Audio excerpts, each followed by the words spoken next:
Franklin County Commissioners meeting, March 29th, 2017.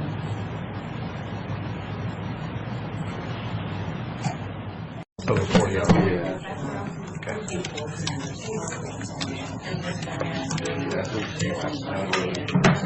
Yeah, my experience has been that situations like this can be used. Good morning. It is 9 o'clock and we're here for a regular board meeting for Wednesday, March 29th. We have a full board of commissioners, our clerk, and our administrator, and an audience this morning. We'd like to start with the Pledge of Allegiance. If you stand and join me. Pledge allegiance to the flag of the United States of America and to the republic for which it stands, one nation, under God, indivisible, with liberty and justice for all. Thank you. First item on our agenda this morning, after the pledge, One Stop Community Mental Health Services presentation by Claude.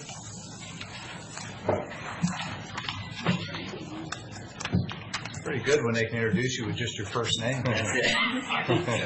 Everybody knows Claude. Gentlemen, thank you very much, and thank you for working with us these last several years in terms of the struggle we've all gone through. Hopefully our representative is here today from Lords. We have, Daryl and I have met with them. They've asked us to bring in community partners and look at some options. And what you're going to see today opens that door and starts to get there. And so we're proud to present to you. I just want to say thanks, first and foremost, before we do anything, because without your help and support, we couldn't be here. So with that, we have a lot of members of our one-stop team here. A lot couldn't be here today, working other commitments and obligations. But I think one of the key things that happens in a storm, people come together and start working together to help make things happen. We have 3 moms that are going to talk with you today that have been in the storm. And so which one would we like to start with this morning? Maggie, Jill, or Lisa? How about Lisa, would you like? Okay. Each mom has a story, but it's all related. Okay? Oh, okay. Or you going to the mic there? Okay. She's welcome to sit there if she wants, but whatever important you do. I feel We do too. So. Okay, my name is Lisa Mars, and I'm from Benton City. I have a 26-year-old son who was arrested December 22nd, 2016 for assaulting a 74-year-old woman in her own home.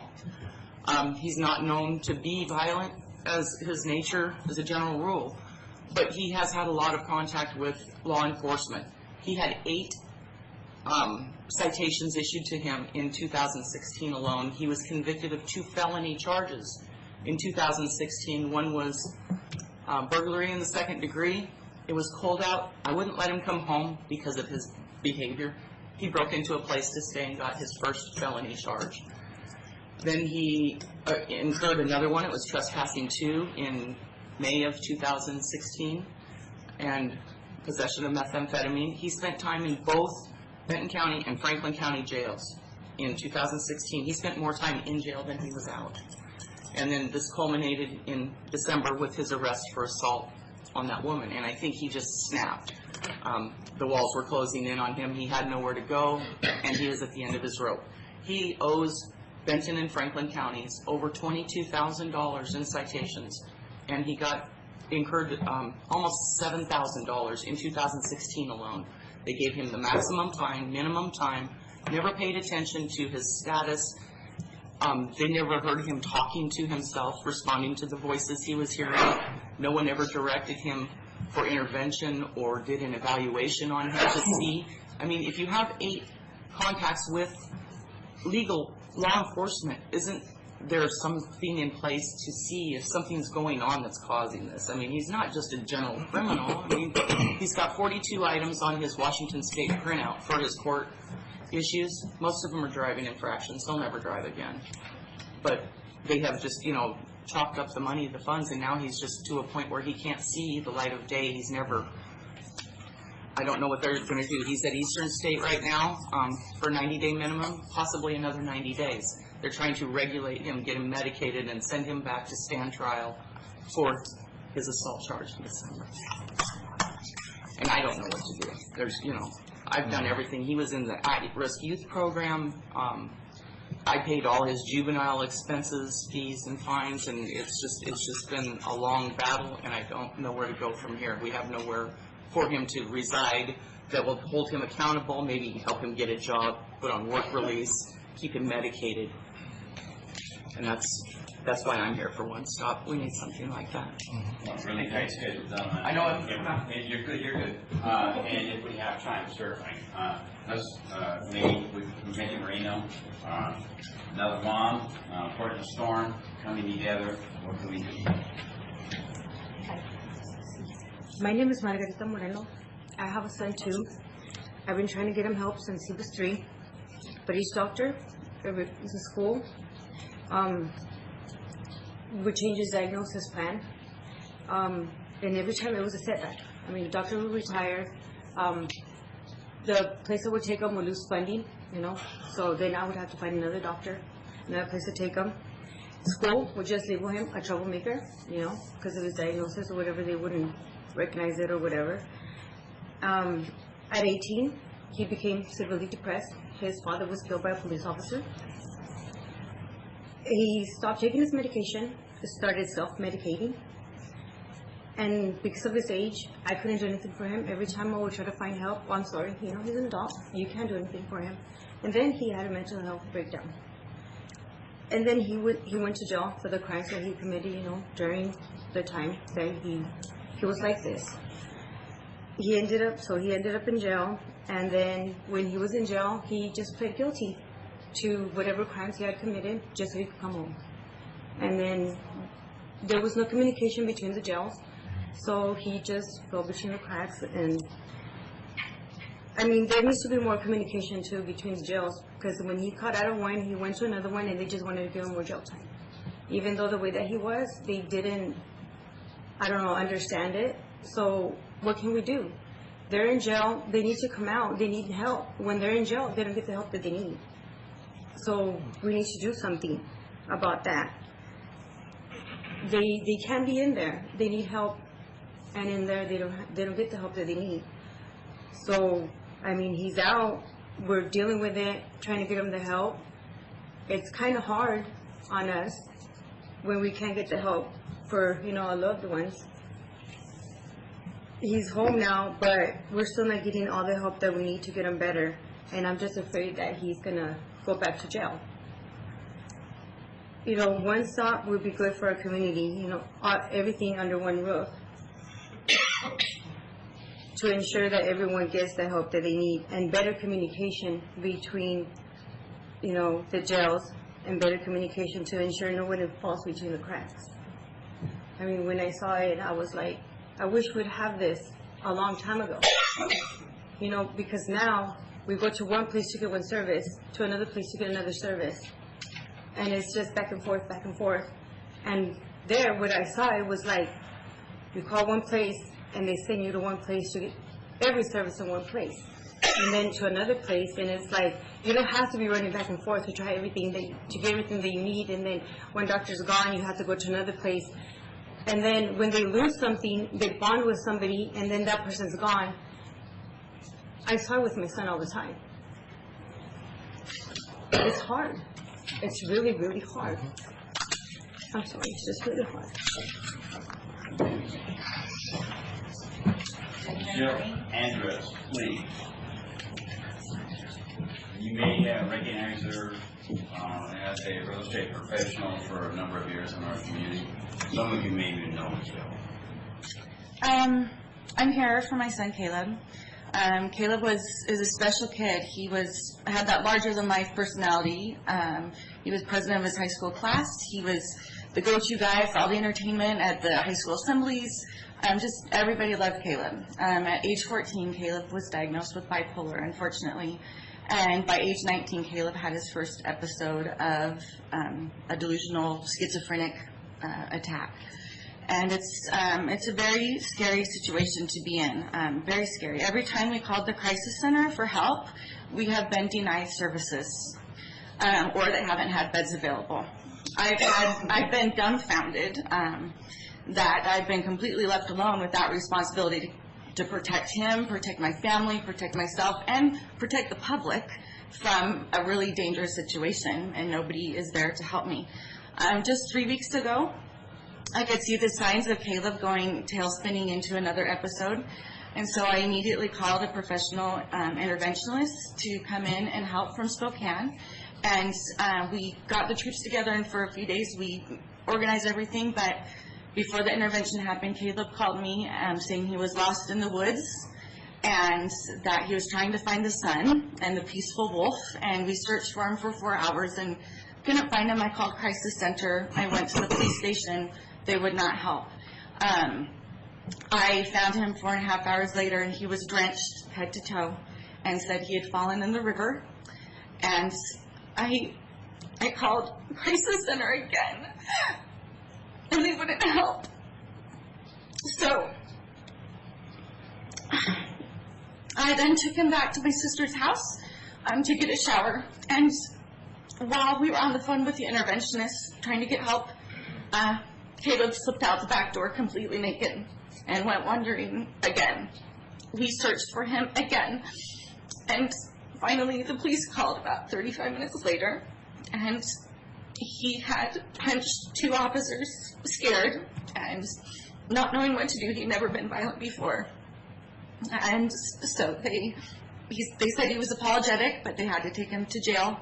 They could tell he was clearly delusional, but they had to take him to jail. The prosecuting attorney here was great. They could see there was a problem. The judge transferred him to a mental hospital. But unfortunately, there were no beds available, and then there were no staff available. He was left in jail completely crazy, not sleeping, hardly eating, hardly drinking, put in a suicide smock. He had shredded all of his sheets and stuff, making Tarzan things, just going crazy in the cell with no medication, nothing to sedate him or help him for 7 days. So this is why I'm here.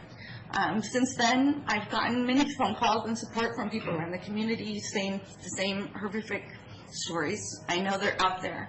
So I'm here representing my own family and other moms and dads that I've heard from in the community to say that we need help.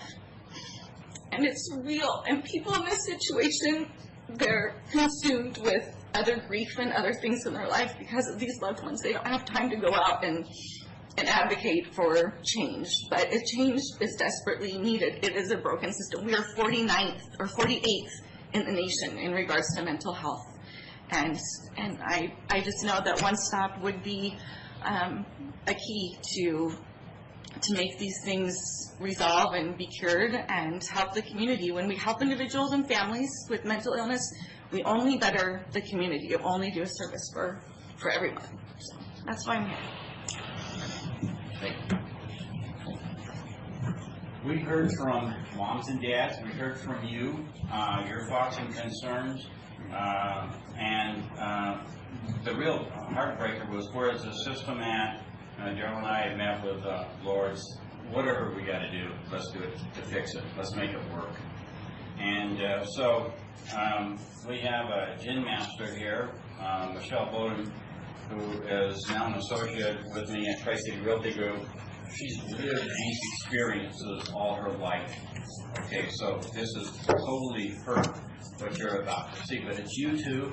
It's the community.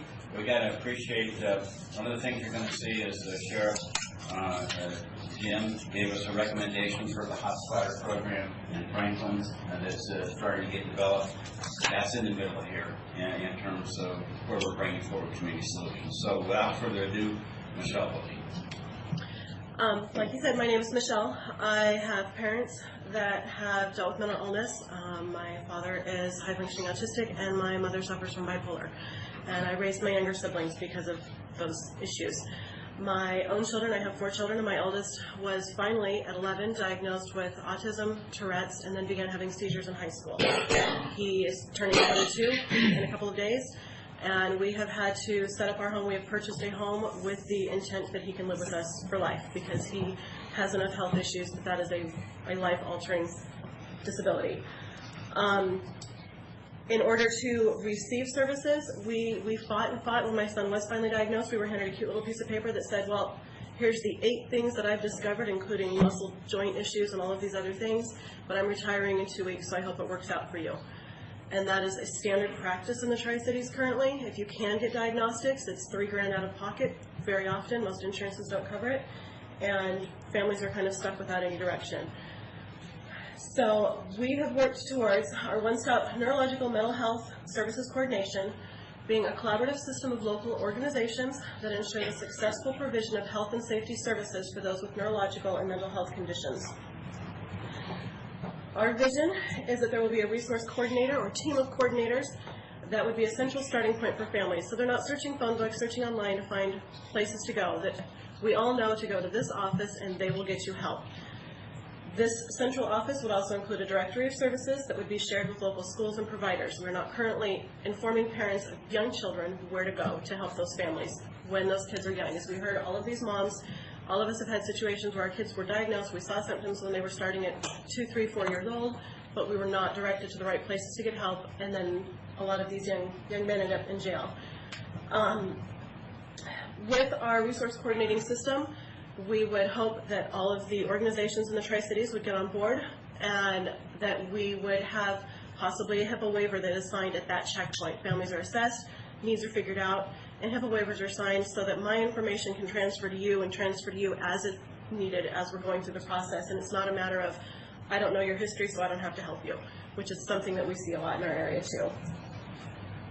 Most of these families would be directed to what we envision as a life services complex, medical facility that would include diagnostic, counseling, therapy, nutritional, and other service treatments, a variety of different needs, so that it is birth to death. Whatever those services are that they need, it is always going to the same facility. Those records are there, things are tracked, and we envision our community hospitals coordinating and working with us to have an office or have providers that are part of this complex. The secondary piece of that would be our educational facility, which would include specialized K-12 courses and school district outreach programs. I have a 16-year-old who has a photographic memory, but he's high-functioning autistic, and we homeschooled until sophomore year. He's now a junior at Hanford High and not on track to graduate because he's taking CAD drawing, television production, business law, German, marketing classes. He's not taking math, English, science that he passed as a 3rd grader when he took them with his older brothers. So we need to help these kids find their niche, find their talents, and grow those talents. Included in this training facility would be life skills training, so these kids know how to self-care, home maintenance, those basic skills of life, and job skill training and placement assistance. We have been in touch with DVR Services and with Columbia Industries, and they are very, very on board with helping with this program. The third piece of the life services complex would be housing. We all know that there's a desperate need. There's just in general currently in our area there's a shortage of housing, but there's also a shortage of safe places for those with mental illness to reside. We are looking, as we heard, several of our moms here their children were homeless, or they were at home and wandered away from home. If we had a 5-year-old that wandered away from home and was missing, we had an Alzheimer's patient that wandered from home and went missing, we would have everybody in town searching for that person. As we did this last week, there was a young boy who was missing in Richland for the weekend, and people found him. If we have a 22-year-old wander the streets missing, his parents have cried for help, we're told, sorry, they're an adult, they're on their own. And that's garbage. We want some place that these individuals can go that has a level of assistance to whatever those family members' needs are. So if it's a 24/7 watch and assistance, or if it's a daily check-in to make sure that they've taken their medication, but secured complex, and that can also include assisting families in modifying their homes to include safety measures and things like that, as well as a respite care facility, so that families can go to work and can do the other things that they need to. If a family has already reached a crisis situation, when they reach our resource coordinator, they would be referred to the Community Services Crisis Complex for crisis triage. Crisis service triage would include screenings, detox services, therapies, and other services with a goal to defer away from jail whenever possible and offer inmate treatment when not. So those who would be picked up, like Jill's son, who was picked up by the police, would be taken to that triage facility, assessed, treated, and if there were jail charges and things that needed to be managed, it would be managed appropriately. And this can be a complex that the Tri-Cities uses cohesively, or it can be something that each county has developed on their own. But we need something that directs these adults through services properly. The secondary piece of this is short-term housing that would be available for 6 weeks to 6 months, or whatever the length of stay is that those needs are as they're exiting the jail system, so that there is a place for them to go, so that they are not in a homeless situation and there's not a recidivism issue.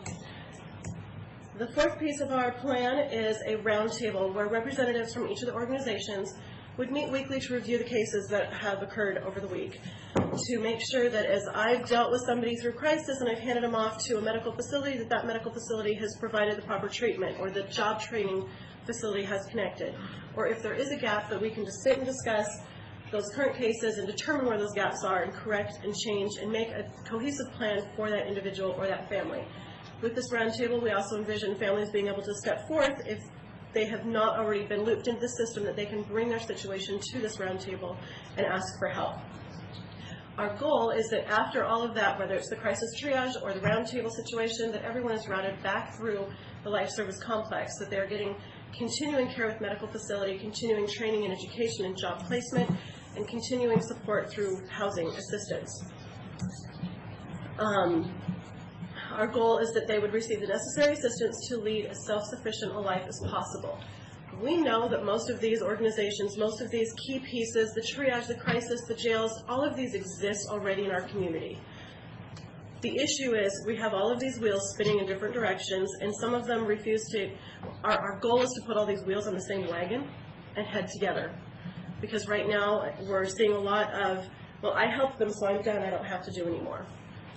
Well, we do have to do more. If we look at current stats in the nation, 1 in 7 families is affected by mental illness. That's not one person, that's 1 in 7 families. And most families have an individual with multiple diagnoses, and it's very common to also have 2 or 3 members of that family affected by diagnostics. In our community, that means roughly 30,000 families. We don't have the services or the oomph at the moment to take care of that, and that's something that we need to correct. So that is our goal with our one-stop. We do not expect you to change the world, but we would love your support in helping us bring together other community players to help our citizens. Thank you, Michelle. There are several pieces to this puzzle. You can't do it all at once. You can do critical pieces, even like the resource coordinator. We could make the call, no cost to the counties, get that going amongst the various. We can tell you about the duplications that are there right now and better ways to go. A roundtable could be there. I know one of the response issues is memorandums of understanding amongst the various jurisdictions on a crisis mental health triage call that individuals are going through. There's numerous ways we could start right now, and hopefully we're going to have some pros here from Texas in the next month or two and get going. But that's all our time today, gentlemen. You've been very gracious. Thank you. And we'll be back at your beck and call. There's a lot more work and a lot more areas to look at. Thank you. I just wanted to thank you for coming, because, and we hear these stories all the time, and what happens is a lot of times they end up into a danger or death, and we don't want to see that. So we have situations here that we need to take care of and we need to move on. And I think that's the important thing, is the next step. And we've been, as 6 commissioners, I think we've been not pushing hard enough. We've been trying and not pushing hard enough, but I think we've got to go. Got to focus on preventative services rather than dealing reactionarily. Thank you. So, Claude, just a quick comment. You and I have had some discussions outside this meeting, and irrespective of the comments from Commissioner Miller, I think there have been some folks pushing pretty hard on this issue. I've made 2 proposals in the time that I've been a commissioner to invoke the 1/10 mental health tax which this board has the authority to do with 2 out of 3 members voting yes. I brought that forward twice. The first time I got 2 out of 6 commissioners between the 2 counties to vote yes. The second time I was the only person to vote yes for it. I'm not doing this or saying this to call out my fellow commissioners. What I'm doing is illustrating 2 points. 1, there's tremendous demand for resources. And 2, we aren't having the critical discussion of priorities of government. When you don't have money to fund everything, you have to prioritize and fund what's most important. And where people spend their money says an awful lot about where their values really lie. I think there are things that we fund in this community that are clearly a lower priority than what you're describing. So I continue to support that 1/10 mental health tax. Between the 2 counties, currently it would generate well over $4 million a year. At one point, we actually had property identified and draft floor plans done for a triage facility that 1/10 mental health tax would not only fund the construction, but also the staffing and operation in perpetuity. I think it's shameful that that didn't get done. So I'll go on the record one more time as saying I think this is a higher priority than other places where we're spending our money, and I don't like raising taxes any more than anybody else. In fact, I probably resist it more than most people you would know. But there are trade-offs where we can reduce taxes in other parts of our community to fund this, which I think is a higher priority, and I'll get off my soapbox now. You know, I think on the tax situation there, I think there's a reason why it didn't pass through with the other commissioners. And one of it is there's a lot of money that we get from the state and the federal government for this that we could be utilizing. There's a $5 million in the millage, correct, right now. Franklin County gets some. Benton County gets some. I think we could use that to get started first before we go out and try and go gun-ho and get this money first and shoot some big sky stuff. I think the first thing is we need to move on getting the coordinator. We thought we had one because of risk management. We haven't got that, but I think that's the next step. And, you know, that's kind of where I stand on all this. Yeah, with your blessings, we can meet with Benton County and extend positive overtures and say the intention is to get together as soon as possible. You folks offer a path forward from Franklin, they offer a path forward from Benton, and we do have a very qualified county administrator here at Human Services today. And so that dialogue could commence, and at least in that context, we could see the priorities, how they would come forward from both counties' perspective, and see what could be blended from both counties to work for the folks. So, Claude, if I can just be my usual direct self and tell you, I think the 2 correct questions are, is there anything that we're spending money on in the county government structure today that, 1, we have an option about spending that money, and 2, that is a lower priority than this? In other words, if you want to recast it, ask commissioners in both counties, is there anything you're funding that isn't on the priority scale more important than this? If you give me the leisure of a former county commissioner perspective on that, there may be 6 different answers. Well, there may be, but the point I'm making is it then gives answers to all these people out here who are asking a very legitimate question, which is, why are you not funding this? Why are you not making this happen? And the answer is, you know, clearly there's a problem. That's well established. And I don't think we're at the point of having a concrete plan for exactly what needs to happen. A lot of what, including what we've heard today, is still notional. It's on the right path. But you need to have a concrete plan that says this is the goal. These are the sub-goals or the pieces of it that we need to accomplish to be successful. These are the facilities or resources we need, and this is the funding that's required. Until you have those components, you really don't have an actionable plan. So once you have that, then the question is, when you hear people in government say, well, we think it's great, we acknowledge there's a problem, but we don't have the funding, that's when you need to ask the question, are you sure that everything you're paying for now is a higher priority than this? You have the ability to look at the operating point that stresses Franklin the most, and one of those is your crisis triage. Proximity to jail, proximity to Lords are opportunities to explore with or without Benton on that question. Okay, that question could be put front and center. And Benton, as you're aware, is looking at some options that can come back in the mix as well. I do think that the crisis triage, as the sheriff indicated to us in our conversations with moms and him last week, but yeah, he'd like a triage. Yeah, but Claude, excuse me, but when you start talking about one community in isolation here in Franklin County, you know as well or better than I do that practically speaking you can't do that. We're a transient mobile population. We cross these bridges all day long. The only thing that separates these cities are political, geographic boundaries. In terms of human interaction, it's all one community, and so it's got to be, at least in my opinion, it's got to be a centralized, Tri-Cities-wide kind of program. And if it's not, and I were living, say, in one of those other counties or communities, and my family had a problem, I'd be coming to Franklin County because that's where the resources are, and you'll quickly overwhelm one county. They both need to go to the party. Sure. But that's where your gentleman from Texas could come in and light the runway lights for that. That's what you'd hire him for. Well, we've identified the need. You've identified the need. I believe there's a need. He can identify a mechanism to provide the services.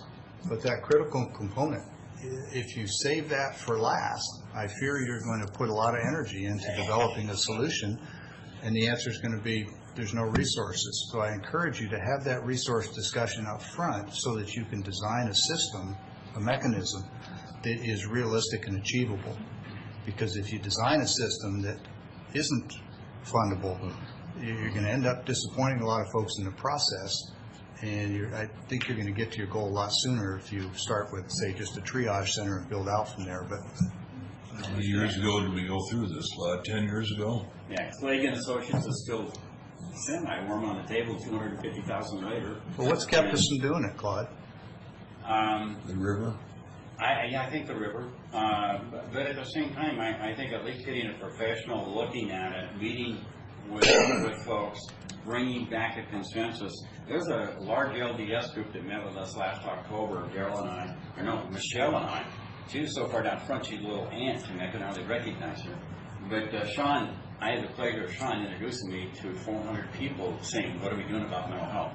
Yeah, no doubt about it. They're going to ask the question, where do we get help solving these issues? Well, let's put a check mark on that. We've identified that there's a need. I don't think anybody, including the 400 people you met with, disagree with that. So let's, if we may, let's get past that and get to how do we deliver these services and how do we fund them. And please don't have those discussions in serial. Do them in parallel, because when you design a system, it's got to be realistic. If you can't fund it, it's not going to happen. And I'm not, beating up on you, but I've been a commissioner for 8 years now, and I've put forward a couple of proposals, as I've said, to fund this, and was surprised that it didn't get traction, frankly. And again, commissioners have got the right to vote the way they do, and they probably see things that I don't, and so I trust their judgment as much as I trust my own. But in this particular case, there's three pieces. Is there a need? Yes. Is there a mechanism? No. Is there funding? No. So let's get after those two. Let Leon Davis from Texas help us with the mechanism.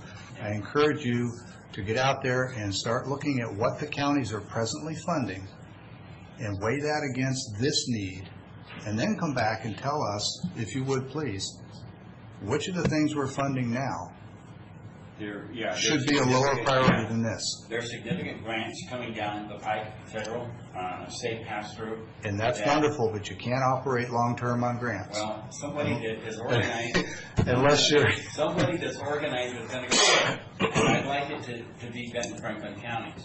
And that's part of the solution. The 110.01 is certainly another component that can fit in the solution. And it doesn't have to be passing the 1/10.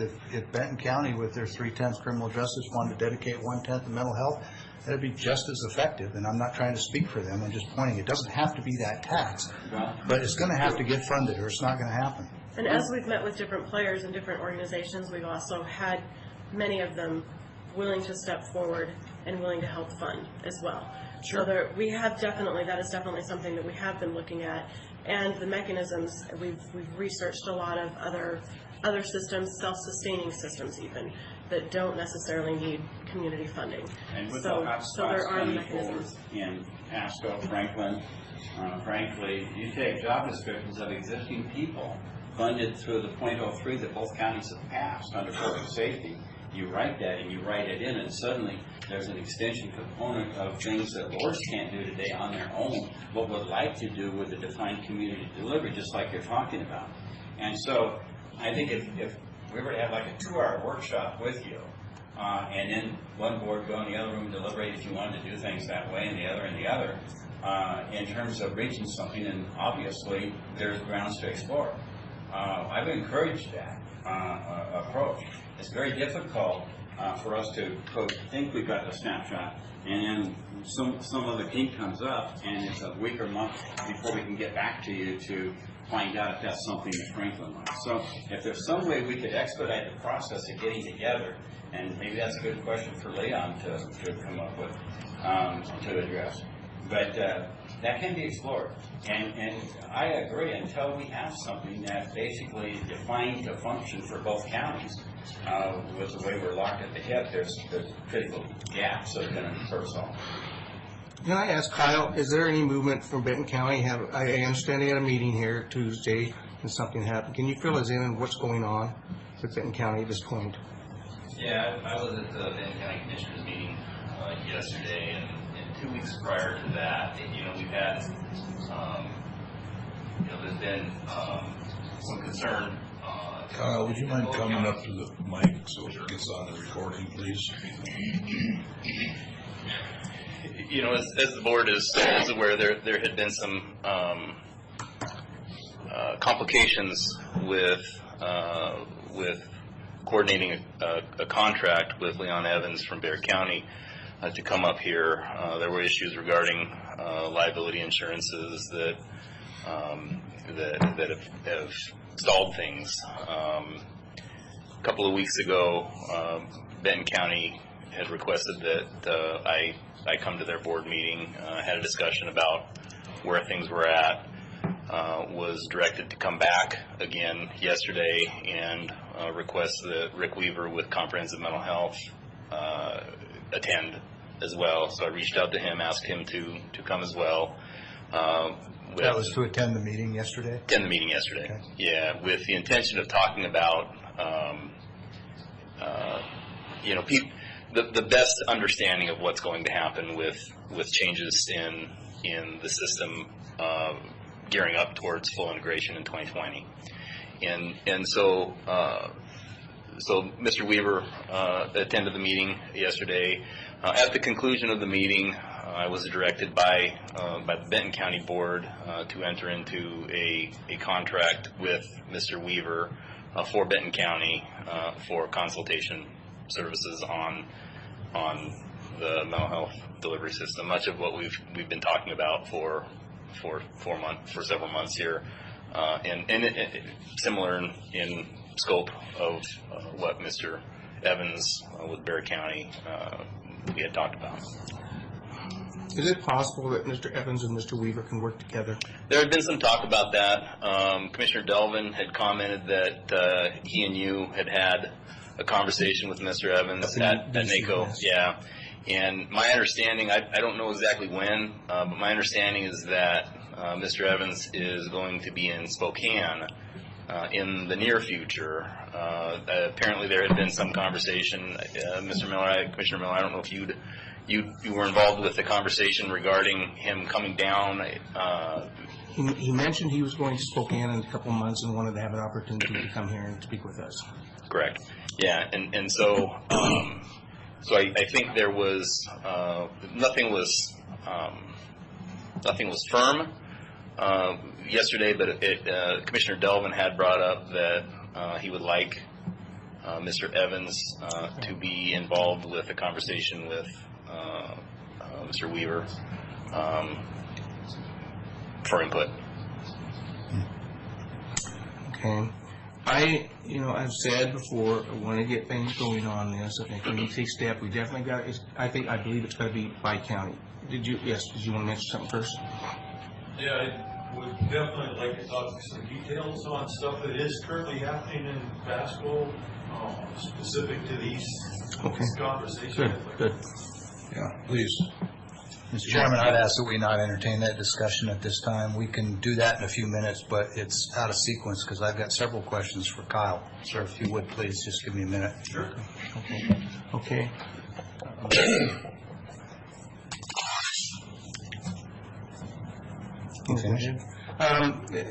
Yeah, I just think that the urgency of getting this done, we talked about Mr. Evans a year ago. Some complications came through. This has been 1 year since we've talked about this. I'd like to get something going with Mr. Weaver and Mr. Evans, because Mr. Evans will come down here. He has a great experience with jail diversion. Correct. And he's seen enough other things that he could do the job. But I think where he's come down, we're having problems with the risk management of it. I would like to see it work together. Because obviously, I believe we need Benton County in this. I believe it needs to be a community service. I believe we all need to be together on this, and here we are a year later. Nothing.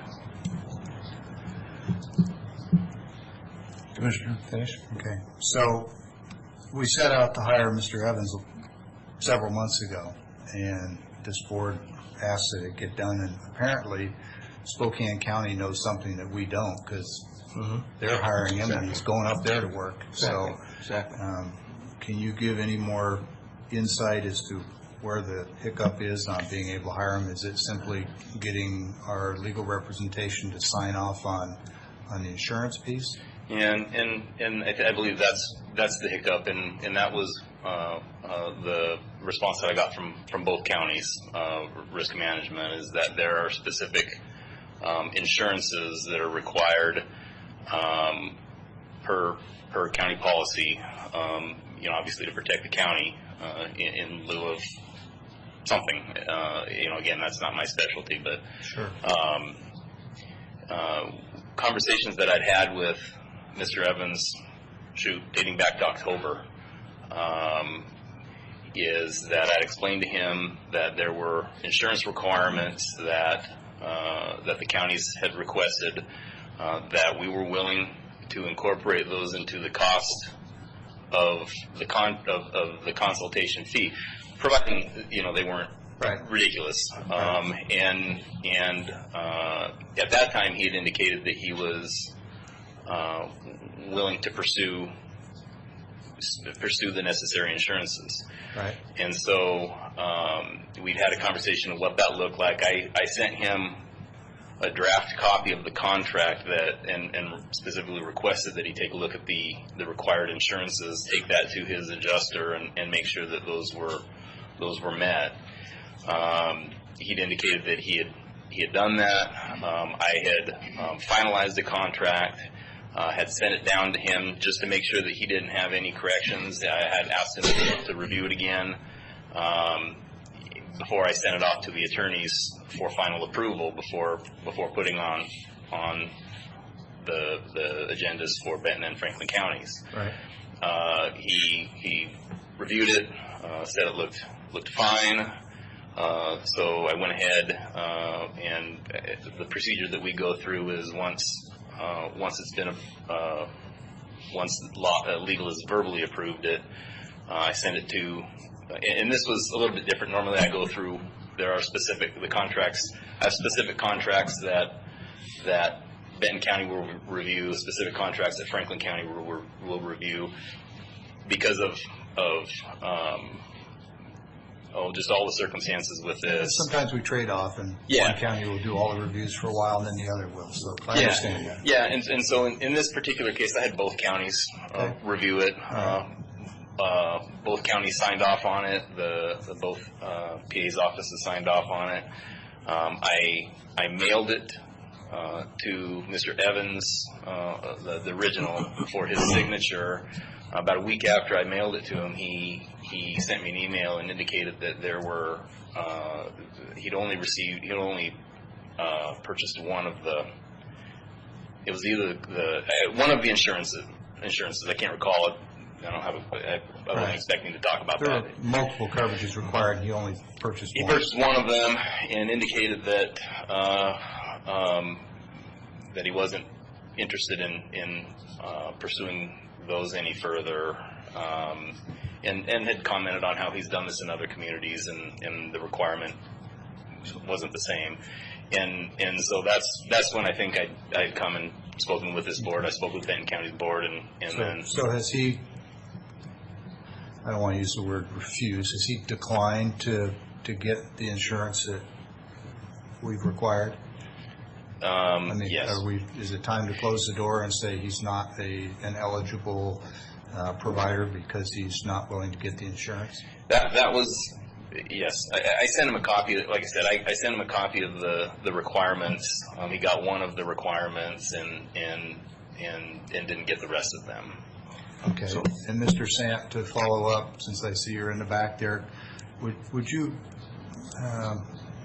do me a favor maybe and just take another look at the insurance that we're requiring compared to what Spokane is requiring, and just reaffirm for us that we're on the right path. I know that sometimes we can be conservative in the interest of protecting the public's interest, and I'm not saying that we're being too conservative or not enough, but it is curious that other counties are finding a way to get this done, and maybe they're more risk tolerant than we are.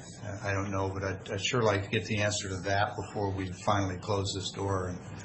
And if we do close this door, it needs to be soon so we can move on, like this week. And if it is a policy that has been established policy to require these insurances, I'd like to see that too. Is it just a personal opinion, or is it a county policy? So when I was in D.C., I talked to Mr. Evans. I explained that. He said he passed the one, and he graded the one. Then they kept coming with more and more. And he said, I said, I've got a lot to do. And he said that's where it was. I said, we're even paying for this. He just said, well, he goes, I never had to do that many of them. Anyway, the point getting there, I have a question now. I still think we could keep Mr. Leon Evans in support, possibly, but it sounds like Benton County's adamant and stuck that they're going with Weaver. They made a resolution yesterday, I'm assuming? There wasn't a resolution. The board just agreed to move forward, and Mr. Evans' name got brought up, and again, I think some of the conversation about the length of time that this has taken to resolve this. Can they, with our blessings, continue on with Mr. Weaver, and we support Mr. Evans, and they work together? I don't know that I think both counties obviously are free to do. I would suggest doing that and getting this thing moving, because I don't want to stop anything at this point. It's been a year since we even talked about Mr. Evans. Nothing's came in between. Nobody met one of their names, nothing else. So I want to make that step. And I agree with you, next week, immediately, let's get something going, because we're waiting too long.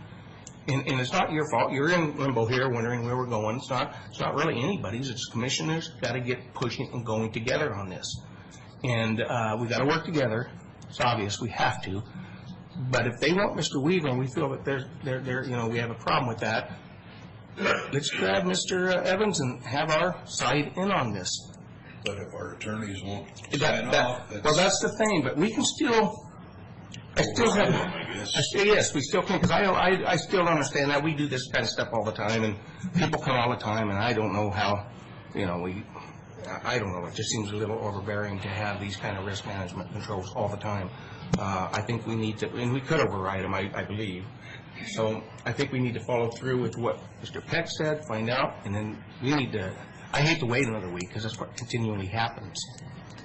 Most of the professional services we engage are professionals who are licensed, bonded, and insured, and that's fairly standard in the industry. I don't know what Mr. Evans' situation is. I've expressed lots of reservations about the fact that Mr. Weaver, and I always put up front that I don't question his expertise, his value, his professional competence, or anything else. But he sits on the Greater Columbia Board of Health. He sits on the finance committee that issues contract amounts. He is a provider of those services, and hiring him to write the plan that he would then bid on and be funded to execute. there's I think 4 or 5 different levels of obvious conflict of interest. So I can't ever support that unless and until we get what he promised us in our last Bi-County Board meeting, which was a contract that had a non-compete, that he was not going to compete for any of the work, in which case I'd have been happy to support him and hire him. So how Benton County is going to work around those conflicts is not my concern. That's not my county.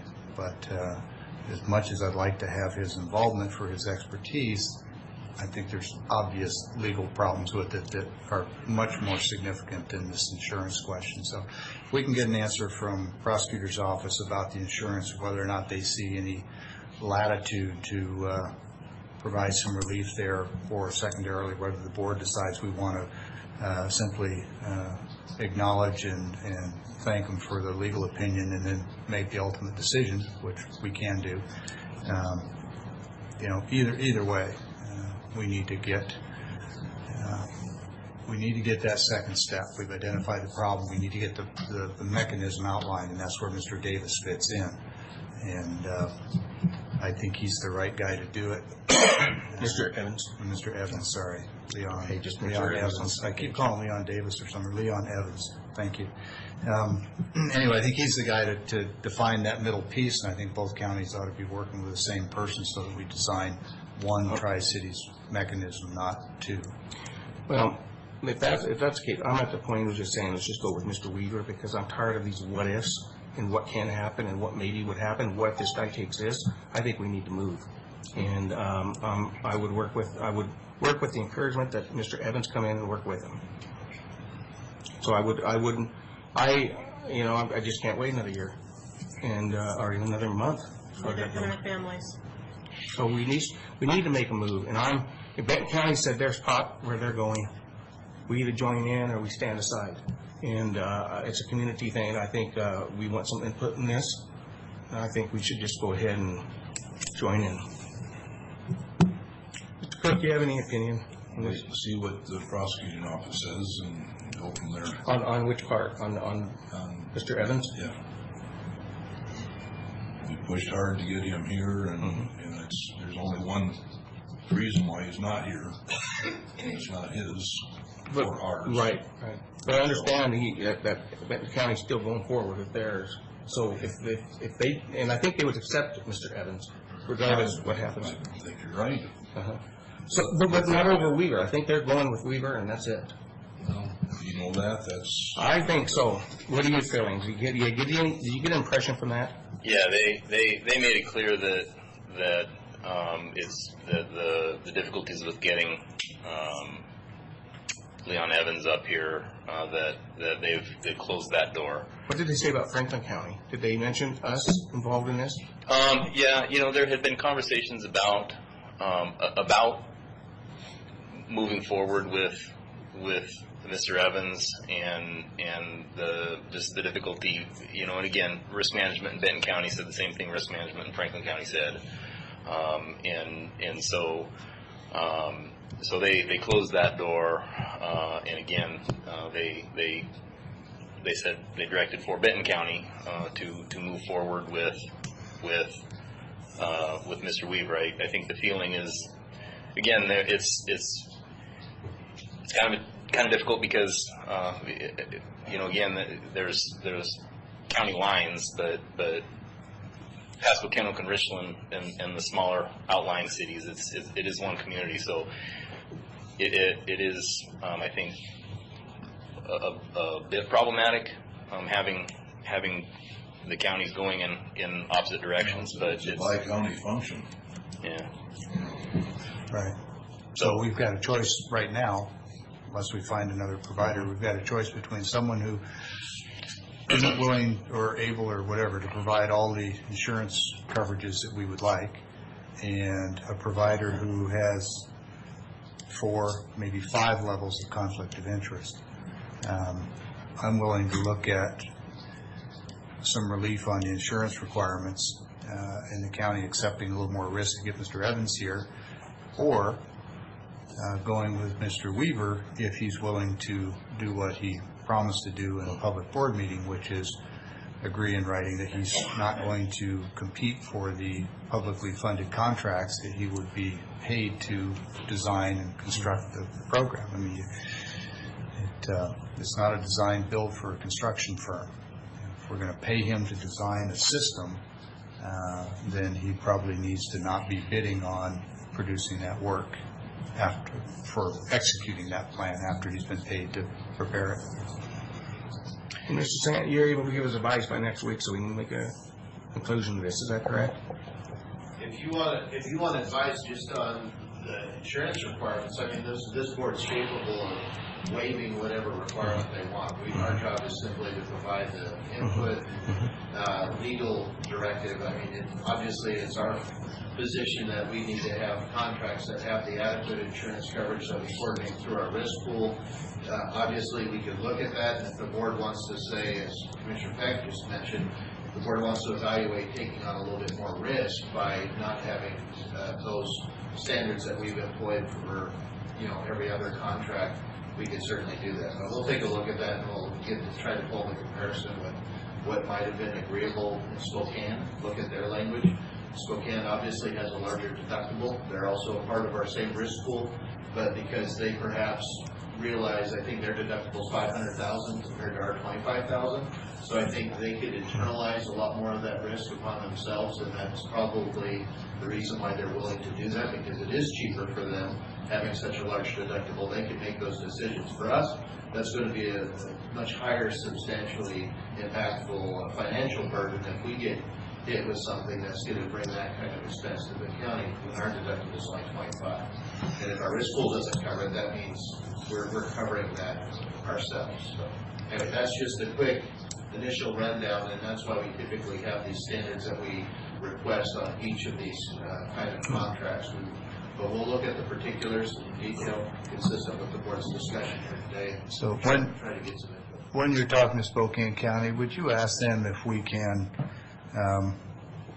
subcontract for Mr. Evans' services through them on their contract, and they can bill us accordingly, but the contract is still with them and the inherent liabilities are still with them, and we'll fund it accordingly? And we'll certainly entertain it. Okay, thanks. Okay, that's all. I think for this time, but I think next week I'm ready to make a motion, make a move or something. I hope you guys are too, because we've got to move. And I think the Sergeant Commander had a maybe I'd like to yeah. Yeah, just and this is just one of those. As I'm listening to the conversations and listening to what they're talking about on the mental health issues, he briefly mentioned the Hotspotters piece. The Hotspotters program is, and when you put in off of your presentation there, a group, a table, where you have a bunch of players that are together trying to deal with the mental health issues, a kind of one-stop place. The Hotspotters program has about 40 people that are sitting present. You have your paramedics, emergency response people, you have law enforcement, both Pasco's there, sheriff is present for that. You have the hospitals that are there, you have crisis response that is there, advocates that are there. There's a lot of people that are there right now at that meeting. This has been going on for about 6-8 months now. Out of that group and talking about the needs, what got this all together was a Spokane program that is going on dealing with mentally ill people that end up in custody, and why are they ending up in custody, and if there's a diversion process, something that they can do versus putting them into custody, and try to cycle all the way through with follow individuals. So they, in Spokane, what they're doing is they'll pick one person a month, and they'll see where they're going through in the process. Or if they come into custody, then they go through the court system. And our last Hotspotters meeting that we had 3 judges there. We had the district court judge, we had the municipal court judge, and we had one of the Superior Court judges that was also there and present during these meetings that we're having for the Hotspotters. So there's a lot of people that can make decisions when questions are being asked, are present during these meetings making decisions. We have a mutual aid agreement so that we can share all the stuff. So when you're talking about trying to develop this stuff, we're already doing it. We've already got it all signed off with all the players that are involved.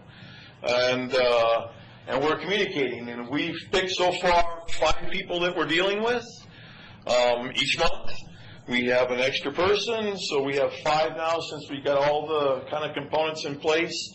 We're tracking them to see what's happening with them, from going into jail, through court, off the crisis, once they're out on the street, getting placed into housing. These are things that are currently going on. If they're not following the program and they're getting reconnected by law enforcement, or the counselors that are with them, they're saying, hey, they're not on program, they're not working, they're not complying, or they're just sitting in housing. And so all these components are together right now. In the same process, out of the hot spotters, we saw a federal grant that came up. We committed a subcommittee, so we have set up for a subcommittee. People were willing to commit to it. We've done that now. There's probably I'd say about 8 people that are present on this subcommittee as we're looking to get all the components together for the grant. We'll have all of and I'm a part of that subcommittee. We're doing meetings every week, and it looks like we're setting up for part of what you're already showing on here, because we're looking at trying to hire 3 people off of this grant. What is the mission of this subcommittee you're referencing? Is it to secure grants? It is the grant. It is to put all the, yeah, it is for the grant. It's to go ahead and get all the components together to meet the grant. We've got a grant writer that's hired on for that. In fact, there are 2 that are working together, grant writers that are working together to get this grant available. And we're going to be applying for this by the end of this month. So, I mean, we're right there. We just did our last meeting off of it before we're putting the application in. And we're hoping out of this grant, because the grant is specific to exactly what I hear you're trying to accomplish. And it is all about diversion, meeting the need up front with the families versus turning around and having them come into custody. And then if they end up coming into custody, it's about trying to get them out as soon as possible and having those people connected to attach all the dots with all the players. What is the grant good for, and how long does it last? The grant is for 2 years, and the grant would start roughly in 2018.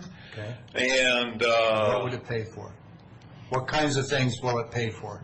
Will it pay for facilities and buildings, or is it just people time, or both? There isn't, when you're looking for how much money is available and those kinds of things, yes, the grant would pay for facilities, it would pay for staffing, it would pay for a lot of these components. There's also a match that's going to come with that grant, and I know that right now, for what we're trying to accomplish out of this grant, because there's only so much awarded per each grant applicant. And how much is that? $300,000, I believe, is what it is. So if you look at what is the best thing to try to accomplish right now, and then what is it that we could probably accomplish in the next go-around, and if we can get another opportunity. So right now, what is the biggest need that, as the hot spotters, and what are we looking for? And what we saw a lot of in the need is to get the resources out there to the families that are needing help and that are needing to get communication, to the law enforcement that are making contact with people on the on-call out there and responding with mentally ill offenders, that maybe that person that can be right there and right along with them, or getting that call going, hey, we're going out to a call that looks like it's a mental health issue, that person can jump in their car right then and head out to that scene, work with law enforcement and work with that person to de-escalate and have that person be able to make the decisions right then and there by calling to go, well, they're not going to go to jail, they're going to go diversion to crisis, inpatient, all of these things that they can make those decisions on. So that is what we're trying to accomplish right now off of this grant piece. And having 3 people to hire on to be able to do that, positioning them within Pasco, specific to Pasco, meeting the needs of Franklin County, that's what we're trying to accomplish. Hotspotters is a deal that they're doing in Spokane that we're looking for right now. Let's just try to deal with the mental health issues or co-occurring disorders, behavioral issues that are happening in Franklin County right now. Do a pilot off of this is what the hotspotters are for, and then if this is successful here like it is in Spokane, then let's branch it out to Benton County and move on from there. But that's right now what we're trying to accomplish with the hotspotters group and the subcommittee group at this point in time. So a lot of what you're showing, and I know I've dealt directly with her off of this. I totally understand what she's talking about. I could see the issue that went off in the jail, and knowing that, I mean, we're doing the best we can with what the resources we have in the jail with mental health, dealing with that individual while he's in custody here. But short of forcing the person, use of force to apply medications to the person, we can't force it on him. And he's under circumstances, certain people aren't willing to just say, yeah, I'll take the med. So out of that, then where can that happen? Where can that be done? And it's not in jail. It's over in a hospital someplace, over where they can deal with that and have the staffing and everybody to deal with that. So we're trying to work to divert those things to happen that direction versus in the jail. And again, some people commit crimes that you have no choice but to place them into custody until such time as then we can get a bed available for them or a place available for them other than jail. And with certain circumstances where they're out there and assaulting, most likely they're going to come to jail first. Do we have a communication roster where we can see how to contact, communicate, and get an individual in the loop or as early as possible?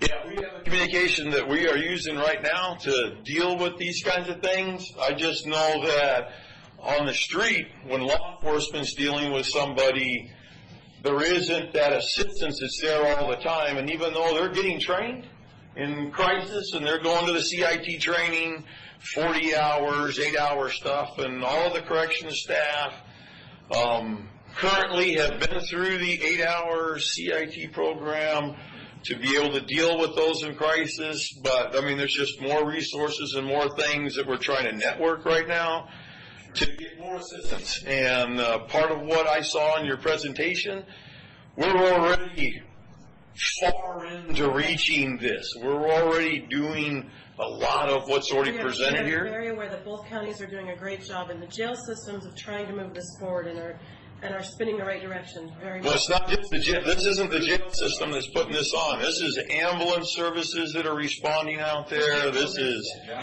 hospitals that are responding to these things right now. This is the law enforcement that's out there that's responding to these things right now. And we're trying through the grant to build those resources, having additional people that are there on the spot that can make the call, hopefully before law enforcement has to engage. And that's what we're... We have a bomb squad. We need a mental health squad.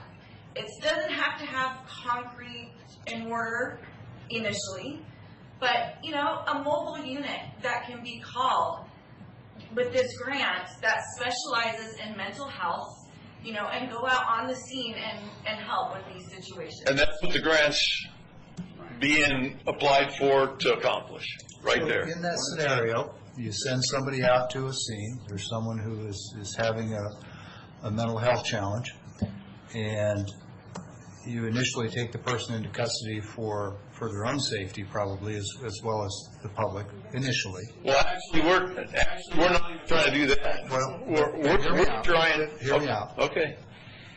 That does happen. I'm not saying that's what you're trying to. That does happen. Yep. Once that happens, do you have adequate, available mental health treatment facilities in the Tri-Cities to take that person to? Or are you left with option A, emergency room, option B, jail?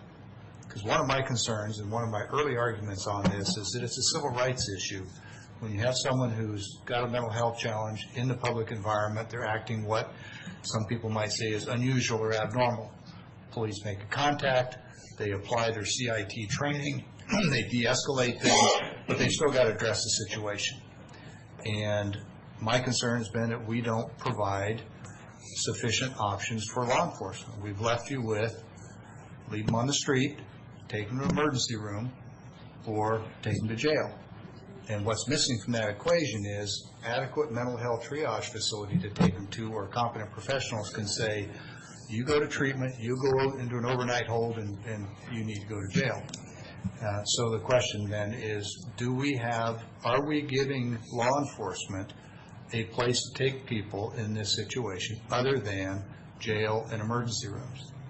There are, at times, that availability to take them to other places. And at times there's not. And at times there are not. And, so then and part of those times depends on insufficient availability. Well, part of that. Part of that is depending on the circumstances. Is the person violent, nonviolent, right? Nonviolent, volunteering, making the call, transitions to be able to just take them straight over. A lot of times those beds are available. Yeah. How do you determine if they're having a mental illness-related incident or they're just behaving badly? Sometimes you can. Sometimes you don't. Wouldn't it be great if you had a place where competent licensed professionals could make that diagnosis for you? That is what the grant is about, to bring that person in so that they can. We're working together now. So that they can be there to have them more educated off of their training, their experience, to be able to say, hey, this is mental health. I can look at my laptop, I can see the person, because we don't have all the resources that they would have right there at hand. Yeah. And that's what we're trying to do, is build that, have them with their equipment so that as they're responding and headed out there, they've already got that person's name, they've already looked it up on the computer, they can say, here's the history with that person, we know it's a mental health issue, let's now go in there and try to deal with that as a mental health issue. Well, let me just close out my part of this discussion by saying I think what's lacking here is we need a triage facility where competent professionals can help you make these calls so that you get people in the right path. It isn't always ER, it isn't always jail, it probably is treatment many times, so we need the triage. We also need expanded mental health capabilities in the Tri-Cities because the population is clearly underserved. And lastly, I'll say I think the population is largely underserved because back in the Reagan era, federal funding for a lot of mental health programs suffered greatly and were cut significantly, and we've never recovered from that. And so there is generally an underfunding of mental health services, in my opinion, and an awful lot of insurance doesn't cover much, if any, of the mental health treatment spectrum. And I think that's really the problem that I've been meeting with Claude, trying to say, look, we've got to define what the problem is here, is that we don't have a triage to give you options, and the facilities to provide ongoing treatment are inadequate. And if we're going to get those two things, we've got to come up with funding, because it isn't going to happen without the funding.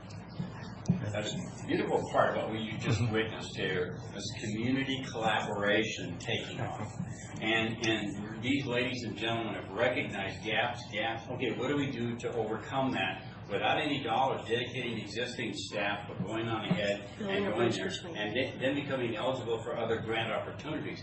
One of the things we have discovered is in the Opsman capacity, we have an Opsman for vets, we have an Opsman for seniors, we have an Opsman for the mentally ill. We're looking, and also NAMI is an Opsman advocate, we're looking at pulling them together in a crisis response community resource coordinator position, which is exactly where they're going. They need to have someone that gets known in the public, where the public can reach out and call them, and then they can activate their chain of committed partners. Well, forgive me, Claude, but ultimately it's about ongoing treatment. And nothing you just described addresses treatment. It addresses getting a bunch of people talking to each other and identifying the problem, which is absolutely essential. And it's wonderful, and I think we're light years ahead for doing that. But we've got to be realistic about the fact that it's more than the immediate crisis scenario. Once people come out of that, No, we've it's got to a have... full life services Exactly. situation, And very that's much, why and that's you our get- Life Campus, that's what we talked about.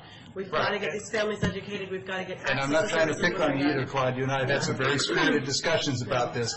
But the fact of the matter is, we've got to give them tools to use on the street. And Okay. families tools to manage things before it ever hits the street. Well, if we give them the tools and they can get people channeled into the right program, whatever it is, wherever they take that individual, there's got to be an agency, an activity, or some service set to receive them. Right. Just giving them a mechanism to triage people is not enough. You got to do both. And that's going to take a lot of resources. And until we prioritize this in our community, it isn't going to happen. We all are on board, obviously. Right. But And it's going that's to take a part lot of more why than us. We talked about the, what is it, the Thank you. MOUs. Thank you. The memorandums of understanding is what we've discovered in our meetings with different organizations, such as Lord's, is that there's closed doors, that they call certain police departments in the Tri-Cities. They are able to go to a home. If you call me and say your son's in crisis should be able to come to your home and de-escalate at your home. But at the moment, they are not in certain cities because certain police departments will not answer their phone calls and come as backup. That's a problem. We have to have not just, we currently have situations where we've got memorandums of understanding with police. We see all the time on Facebook, you know, a car chase from Pasco to Richland and it's stopped in West Richland, everybody works together and it's great and everybody's saved. We're not seeing that at a healthcare level, and we've got to get our hospitals negotiating and cooperating with those first responders as well. And we're seeing too many closed doors and too many, well, we only have 22 beds today, so sorry. And I think what Commander Solzmeyer is doing is probably helping with that piece of it as much as anything. Yes. And I think he's very much, he's got medical staff on board, so does Benton County, and that's working in the first responder side of things, but from the family side of things, it's not. The community is not able to access that, and that's partly why we're looking at more of a full community resource person, because those families are asking for help from the police departments, from the hospitals, and being told, sorry, you're not tall enough to ride this ride. I can, in closing, fellow commissioners, previously and current. What you're seeing is out of that .003 that Franklin County passed and Benton County passed, you're seeing an allocation of resources and staff going into solving the problem. And so what you really want to look at additionally is closer at the mix of the revenues that are already online. I got to respectfully disagree, Claude. That's just not accurate. 2/10 of our 3/10 goes to pay for that new jail over there, and the other 1/10 goes for the operation of it. None of that is dedicated for mental health. Well, okay, then I pull that back. Benton has that capacity. Well, they do, that's right. Yeah.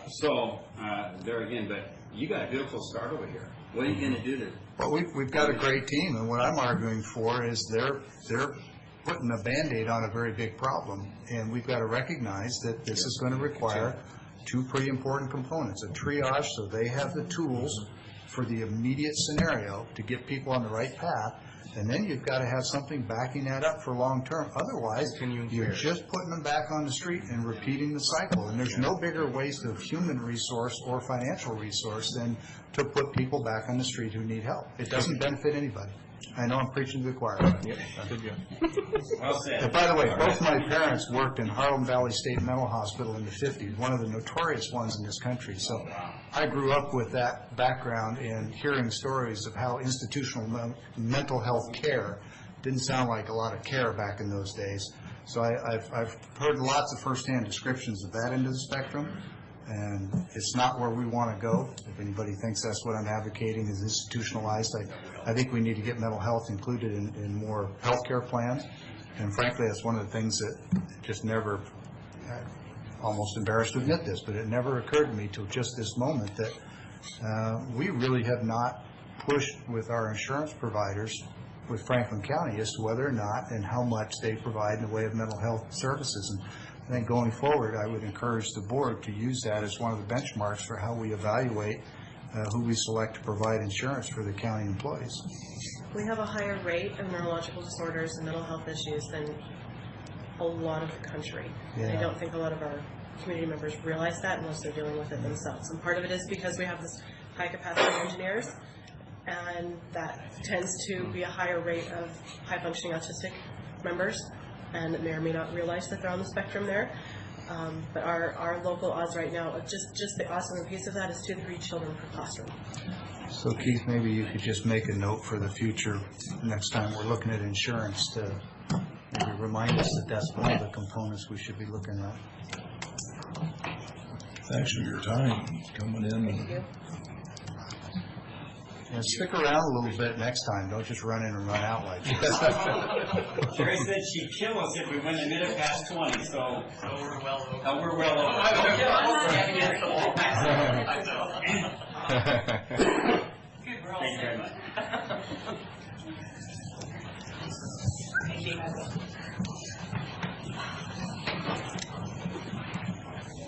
I only have one copy of this left in my binder, but it is kind of an overview.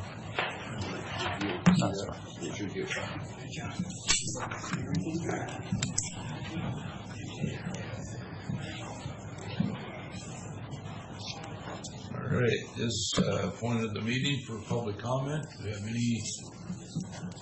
anybody like to comment? Morning, Rob. Going on, office business, we should have some rosters to... No payroll rosters today, but we do have some fund expenditures. Move for approval of fund expenditures in the total amount of $852,347.04. And note for the record that these have been reviewed by the county administrator and signed off by 2 representatives from the auditor's office. We'll second the motion. All in favor? Aye. And that is the only financial business that I see in the stack today. Brings us to the consent agenda of 1 through 8. And Mr. Chairman, I'd just like to take a moment after this long discussion to refresh my memory on what all is here.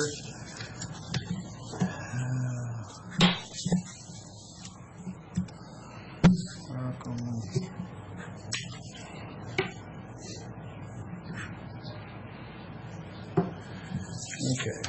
And move for approval of the consent agenda as presented, items 1 through 8. Second. All in favor? Aye. Aye.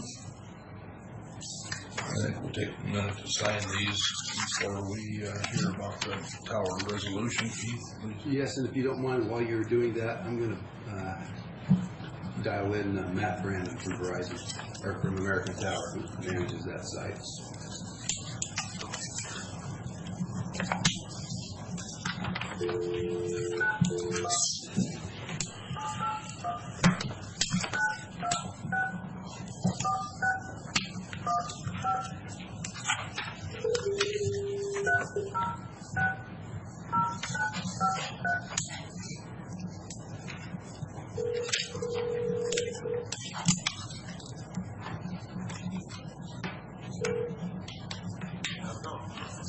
Hey, Matt, Keith Johnson. I'm here with Commissioner Robert Cook, Rick Miller, and Brad Peck in our weekly commissioner meeting. Appreciate your patience this morning.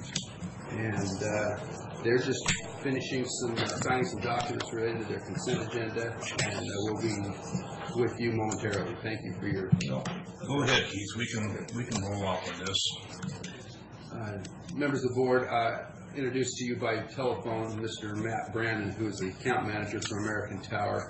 Matt and I have been discussing this lease agreement. We actually brought it to you before, and the board decided to ask for some modifications to the lease amendment. Our current lease goes through 2034, at which time we were, under that lease agreement, asked to make some decisions. And I'm going to turn a moment over to Matt to discuss American Tower's proposal to amend that lease agreement to allow for additional lease terms in exchange for a revenue sharing proposal that American Tower would like us to consider. So, Matt, can you hear us okay? Yeah, I can hear you all right. Can you guys hear me okay? Yes, please. So, the floor is yours. Sure. Thank you, Robert, Rick, Brad, for the time today. Let me just kind of a quick overview. I mean, we're reaching out here. We have the cell tower that sits on the county property there on Burton Boulevard. The lease is in term until 2034 right now. Which is about 17 more years. You would think that that's time, but we market the tower to cell companies that do 30 to 40-year terms with us. So we try to reach out in advance, and our whole goal. I mean, what our company does is we lease space on these towers. We try to encourage cellular companies to come there, or any other company, and put their equipment on the tower. That's how we make our money. So we're actually at quite a disadvantage. You would think, even though we have a fair amount of time on it, we're actually at a disadvantage to get companies, new companies on there, because they do 30 or 40-year terms, and it's like they usually have minimal requirement of they like to go on towers that have long-term conditions. So that's why we're trying to propose a longer term with the county. Now I understand that where the tower is located, and of course we want to work with you. We want to try to find something that works for everybody. We understand that the tower is in a specific location, I guess maybe in the center of the campus. You had some concerns about maybe the possibility of maybe wanting that tower to not be there for this time, or maybe you want to develop that property. What we did on the agreement, as you get approved on my side, to try to help out, kind of try to be as accommodating as possible, is we actually put a clause in the agreement that said, at the end of the term, you guys can tell us that you want us to be in another location. Something that works for the county as well as us. That way you're not actually locked in for any time. The tower is not locked in for any longer than it already would be, but you have a chance at retaining the revenue from the tower. I mean, if we couldn't agree upon anything, you could agree to extend the lease, and you didn't necessarily feel comfortable extending it, then the tower revenue would just go away, and we'd have to relocate our customers. And not a great situation for us, but it does happen. We're trying to find a way where we could extend our lease, hopefully better market it. With the longer time frame, we can better market it. If we get any customers on there, we've added a revenue share that gives the county an extra $200 a month per customer. So, not only do you get to retain your existing revenue, which keeps going up yearly, but you have the possibility of getting more revenue off the tower.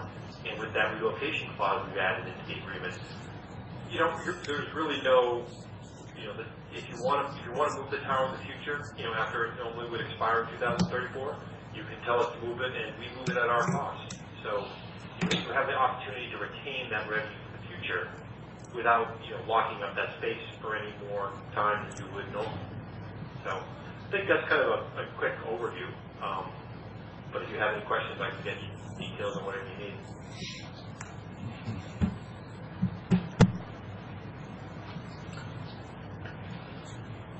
You've had a chance to look this over, Keith. What are your... I've had a chance to look this over a number of times, and I've worked with the prosecutor's office to make sure that the county's interests are protected. Janet Taylor worked with us to go through the legal review of the agreement. I'm not an expert on cell phone towers and their long-term leases. That's kind of why I wanted Matt here to be able to answer those technical kinds of questions if they arise. But I'm understanding that in order to execute on their business plan, they need to have longevity of these, or assurances that they've got access to a site over the long term to be able to market it to their potential customers.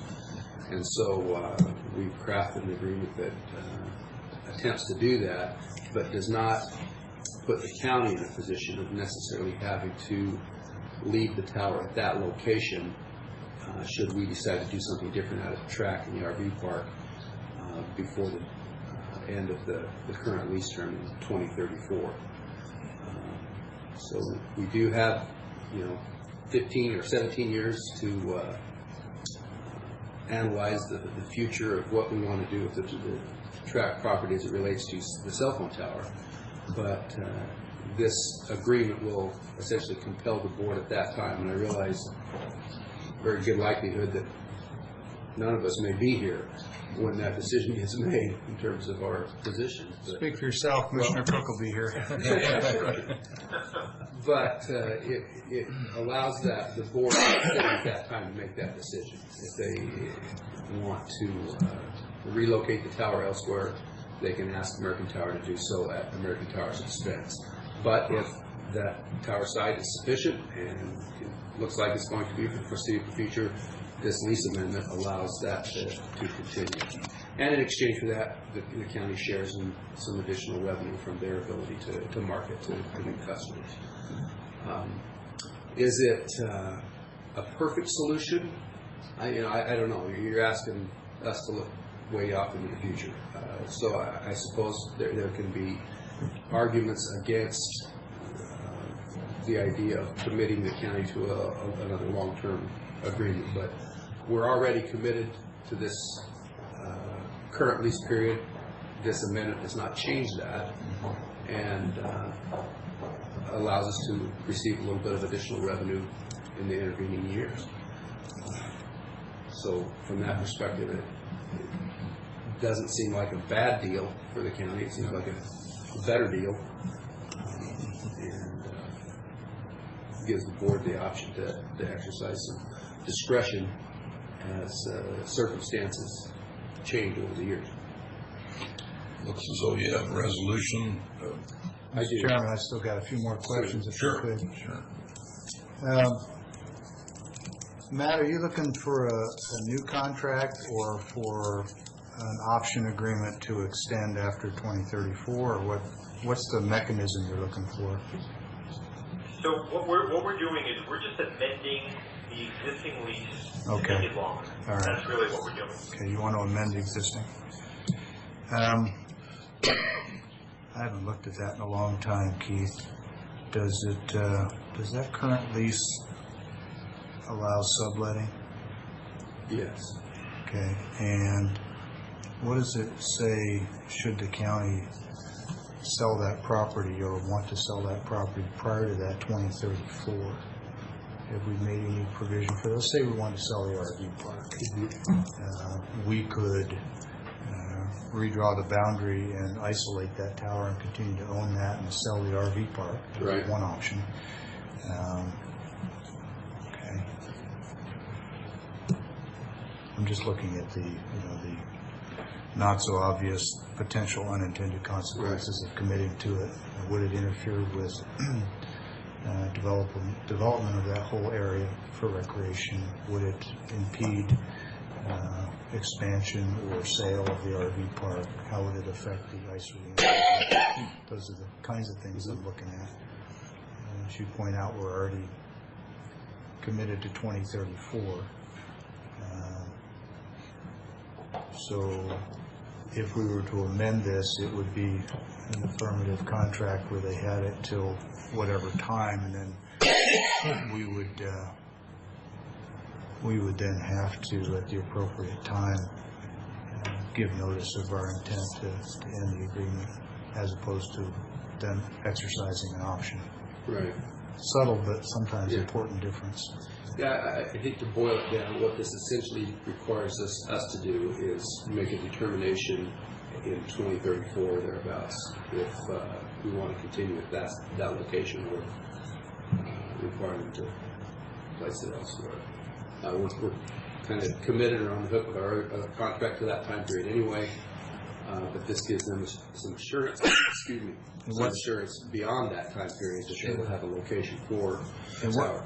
And what would that new term be? I forgot. There are 8 additional terms of 5 years each. 8-term extensions. So essentially a 40-year with options each 5 years. Am I saying that right, Matt? Jump in if you think I misstated something. No, that's exactly the case. The additional 5-year term. One of the good things about this, it's kind of like a no risk for the county because of the language in.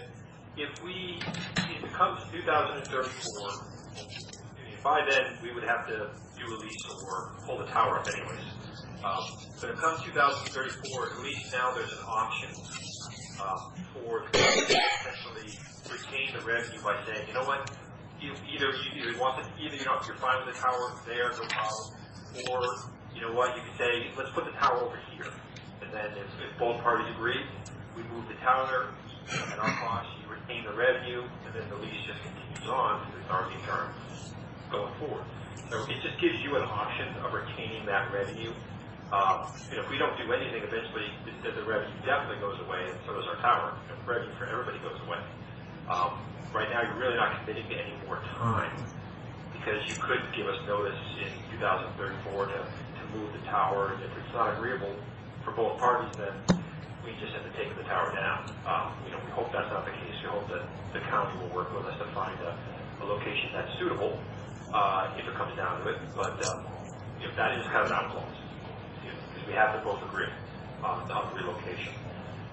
So you have an opportunity to keep the existing revenue, which keeps going up, and then if this extra time frame we're putting on the lease allows us to entice other customers to come into the area, to come onto the tower, you make money out of every customer that comes on, additional one. So there's really a lot of upside. There's really no downside because you're not committing really to any longer term. If you want us off by 2034, you'll just have to give us notice that you want the tower relocated, or there's kind of an out clause in the relocation clause.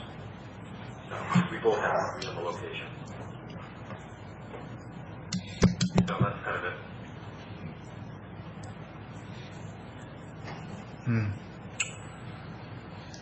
And in the extended period, then, we can only terminate for cause, which presumably is the same in the initial agreement. The other downside is the burden for us to give notice, not for them to request extension by option.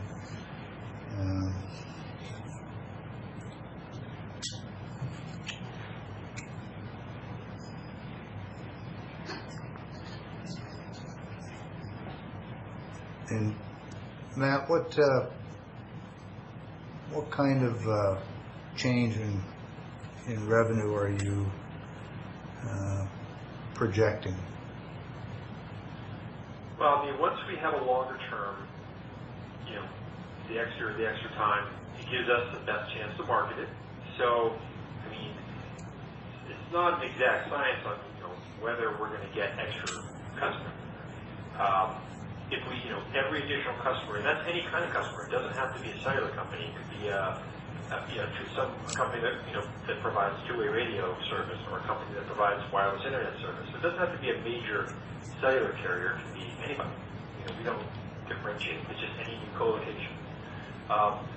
So it's kind of up in the air. We don't know whether there's whether we're going to 100% chance to get additional customers. Right now, we're limited. We're pretty restricted against getting new customers, and as the lease goes on, it'll just be more and more restricted. And eventually, we would just have to look into moving our customers because without a long-term lease, we can't effectively market the tower, and we'll start losing our customers anyways. So we'll relocate them before that. Excuse me, you said right now you're limited to how many customers you get on there? No, I'm saying we're limited to attracting new customers because we have a short time frame on the lease. We don't have at least 30 or 40 years or longer, which is what the customers the cellular companies specifically, are attracted to. So we could probably accommodate with the size of the tower another 2 carriers. So we could get another couple of carriers or multiple small companies like wireless internet providers and things like that. But there has to be a need. And Matt, to add additional users on there, all of the requirements, whether they're local permitting or FCC or anything else, all of that is on your side of the table, right? Yeah, all the cost of getting customers on there is 100% on us. That's what we do as our company does. Well, let me rephrase. If it turned out that you put somebody on there and we had a conflict with some other signal generator or signal transmitter, or perhaps with the airport. None of that is the county's participation. We're just a landlord here. So all the permitting and obligations for compatibility, licensing, permitting, et cetera, of signals, whether you're generating them there or transmitting them, relaying them, excuse me, all of that is in your bucket. There's no obligation for the county to participate or defend any of that, is there? No, that's Okay. exactly the case. Any of the frequencies in use, and I used to actually put people on the tower, so I know a little bit about this. Sure. Anybody that's already existing on the tower, their stuff is grandfathered. So anybody that comes on to a tower, they do RF studies. Right. Most places are required to do these radio frequency studies that make sure that any frequencies used on the tower are not going to interfere with any other frequencies in that immediate area. So if you have two-way radio antennas on other buildings nearby, and somebody wanted to add a two-way radio antenna, they'd have to make sure that the bandwidth was enough of a difference that it would interfere with the existing stuff. And if it did, then the new antennas would have to be adjusted or accommodated or removed if they continue to interfere. So yeah, those are that's very standard telecommunications protocols nationwide. So anything your stuff would be safe, and all that work is on us. So if you had room, you've got room for two more major service providers on that tower, you said. If you were to bring two more on there, without a hard obligation, can you give me a rough estimation or approximation of what you think that generates for additional revenue to the county? I've asked the question a couple of times because you're asking for a certain consideration. I'm just looking to see what the consideration is on the other side of the equation, which is obviously essential to good decision making. Yeah, I mean, if you say that we have a revenue share of $200 a month, that any additional co-locator would add an additional payment. So this is separate than rent. The co-location payment, as long as a new customer comes in, the county gets an extra $200 a month extra payment. Two different customers come in, $400 more a month to the county. So the maximum upside to the county is $4,800 a year. If we were to have two additional customers. If it's possible we could get more, we could accommodate, many more if they weren't cellular, major cellular carriers. I mean, I've put many smaller companies like people who are wireless internet providers. Those are very popular. And is that also an additional $200 a month per user to the county? Yep. Okay. Any customer. Okay. What do you think is the what's the outside capability? I mean, what's the maximum the tower could support? Well, I mean, I don't have a structural reading on me. I don't mean the physics of it. I mean, could you put 25 different providers on that tower? I know that's highly unlikely, but in theory you could. Yeah, well, there's only really 4 major providers nationwide. There's major ones. I mean, Okay. You've got Verizon, AT&T, Sprint, Nextel, and T-Mobile. That's it.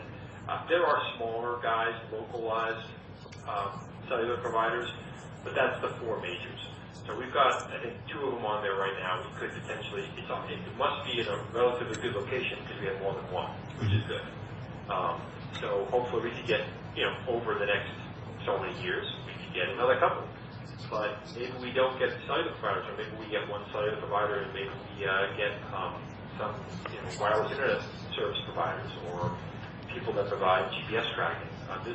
Towers are being used for all types of things. Now, the technology is changing constantly. So these high points are the best for providing signals to local areas. And those signals are being used in different ways. I know that a lot of electric companies now are tracking meters. They're reading meters by putting antennas on towers. They can just read all the local. So are you paying municipalities and counties the same rate per provider on your towers in eastern Washington? We actually don't usually provide revenue share at all. it's not normal. We just pay a flat rental amount. Straight lease. Yeah. Yeah, we usually don't have revenue shares. I mean, we do sometimes, but it's not. Is the lease amount that you're paying the county here consistent with what you're paying other municipalities and counties in eastern Washington? I mean, I know that these types of towers. This was an old Verizon sublease that we inherited. So we acquired about 11,000 towers from Verizon in 2015. Wow, a lot of towers. Yeah, quite a few. We increased our size by a quarter. We have about 40,000 towers nationwide in the U.S. But the average tower, I mean, I can't speak to specific counties because I have counts all over the place, all over the country. But I know that the average lease rate for those Verizon towers is around $9,000 a year in rent. Is what we typically pay our landlords. Now, obviously, some are higher and some are lower. I know we're paying you about $19,000 a year. So I don't know, whatever maybe was negotiated differently, maybe because there's an extra customer on there. I'm not sure. We pay you quite a bit more than we do nationwide on average, but I don't know. I think we pay a little bit more for West Coast probably and East Coast than we do for the middle of the country. Yeah. Okay. I don't have any other questions. Thanks for answering all of those. And for the board, I'd just say it would be nice if it was a situation where it was an option that they had to execute as opposed to what we have, which is one where our successors are going to have to be on the ball if they don't like this to make sure they close it out, but it's not that big a deal. I think the real issue here is if we can get additional providers on that tower, we get better service for our constituents, and that's probably what makes this worth doing. So with that, Mr. Chairman, I move for approval of the, just get the resolution 2017-89 as presented. And I'll second. Okay, any further discussion? Not, all in favor? Aye. Aye. Thank you, Matt. Thanks, Matt. Thank you, Matt. I'll be in touch. All right, thank you for your time, guys. Next item is simply a letter of support that has been requested from Franklin County to for our benefit of a project called VETA, Electric Vehicle Infrastructure Transportation Alliance, a mouthful.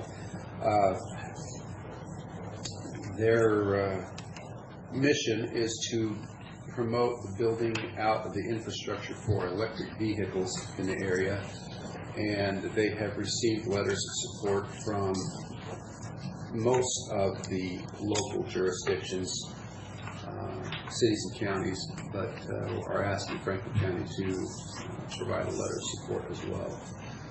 They have an interest in building electric charging stations out near Road 68 and the freeway. We've actually looked at possibly as a traffic parking lot, a couple of other county-owned locations in that area. I've had several conversations with Tim Neese, I'm saying his name right, at Franklin PUD. This is primarily driven by Benton PUD. Certainly Franklin is involved in this and wanting to provide this service to those citizens in the area that are driving electric vehicles. And I think that electric vehicle technology is sufficiently advanced moving forward now. There are a number of people driving those kinds of vehicles, so building up the infrastructure so they can have charging stations is an important piece to continue to allow that to progress. So this letter doesn't commit us to any particular action. It's just a verbal support that we encourage them to continue with their mission. We'll participate with meetings or whatever we can do to help facilitate their agenda. Well, I read the letter, so I agree. I don't think it hurts anything to just support. So I'll move that we support. Okay. Mr. Chairman, I'll second for the purpose of discussion and vote, but I'm going to abstain from the vote and If anybody wants to know why, I don't mind explaining. Okay, good. Yeah, I want to see another side. I'm just a former employee of the organization we're sending the letter to. I know the individual that's addressed on there, and I generally agree with the contents, but there's some parts of it that I'm not wild about, but certainly not enough to oppose it. So with that, I've seconded, and it can go to a vote. Okay, thank you. All in favor? Aye. Aye. And Mr. Chairman, I'll abstain. So noticed. Notified. Thank you. Just one brief item conclusion. We are in the process of needing to be in the process of reappointing members and completing our roster of members of the Board of Equalization. I've spoken with one person who has applied, a meeting with him on Thursday. I spoke with one of our current board members whose term expired, I believe, in December. She has an interest in continuing, but we will have potentially a third seat open. So I'm requesting each of the board members to go through their contact list and see if there's someone that I should reach out to that might be interested. Just county-wide, or there's no boundaries to... They just need to live in Franklin County. Is it a requirement, Karen, that they live in Franklin County, I believe? Yeah. But any place in the county, it's not like the planning where you're separated. When does the term start? There are 3 different terms. One one expired December 31st. That's the most immediate one that we'll probably have renominated next week. If you don't mind, I'd like to have all 3 of whoever they are on the same term. As long as there's no legal reason to. It might be a statutory to stagger those. Then might be. Assuming that's not the case, I don't mind that either. That's fine. Then one expires April the 8th, and the other one expires May 15th. But they're all in the same year? Yeah. Oh, okay. That doesn't make any sense. Exactly. Having them staggered by a year where you've got some experience and new people coming in, that makes sense, but 60-day separation. And the only sense of urgency, I think, really is that there's some training coming up they all need to attend, that we need to get them. So there's 3 positions, and there's one person that wants to stay, and the other 2 are vacant? Will be soon? Yes, I do have an applicant who's interested in. Okay, so that fills one. So I think we're probably looking for one person. Okay. The reason I was so focused on the timing is that I think Mr. Marks has publicly said that he may not be running for re-election the coming year, and we need to start thinking about him as the great candidate to fill one of those seats. He certainly has the expertise and the compassion, and he'd be a great person to do that. So let's keep him in mind for the future. Good idea. I believe that's all that I have. All right. Anything else from the commissioners? Good to the board? We do have a public comment period. Rocky, you got something for us today? Charlie? Anything? Board members? Nope, nothing for today. Nothing here. All right. If there's nothing else for the good of the board, we are adjourned.